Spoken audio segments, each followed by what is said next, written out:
श्री शाकंभरी पंचकम।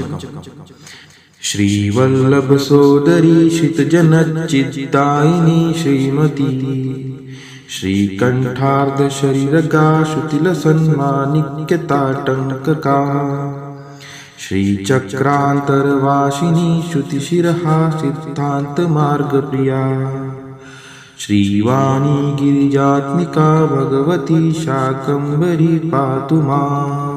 शांता शारद चंद्र सुंदर मुखी शाल्यन्न भोज्य प्रिया शाकय पालित विष्टिपाशत दृशा शाकोल्ल सत्विग्रहा श्यामांगी शरणागतातिशमनी शक्रादिभिः संसिता शंकर्यष्टफलप्रदा भगवती शाकंभरी पातु माम्। कंजाक्षी कलशिभवादि विनुता कात्यायनी कामदा कल्याणी कमलालया करकृता भुजासिखेटाभया कादम्बासवमोदिनी कुचलसत्काश्मीरजालेपना कस्तूरी तिलकाञ्चिता भगवती शाकंभरी पातु माम्।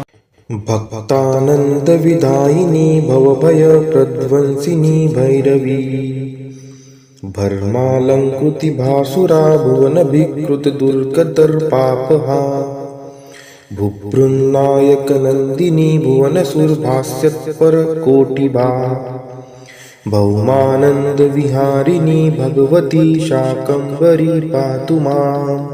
रीतानाय शिखासुरक्तदशना राजीवपत्रेक्षणा राकाराजकरावदात हसिता राकेतुबिम्बस्थिता रुद्राणी रजनीकरार्भकलसन्मौलिरजोरूपिणी रक्षः शिक्षण दीक्षिता भगवती शाकंभरी पातु माम्। श्लोकानामिह पंचकं पठति यः स्तोत्रात्मकं शर्मदम् सर्वापत्तिविनाशकं प्रतिदिनं भक्त्यातिसन्ध्यं नर आयुपूर्णं पारमर्थं मलां कीर्तिप्रजामक्षया शाकंभर्यनकुम्पया सलभते विद्यां च विश्वार्थका। इति श्रीमद् शंकराचार्य विरचितं शाकंभरी पंचकं संपूर्णम्।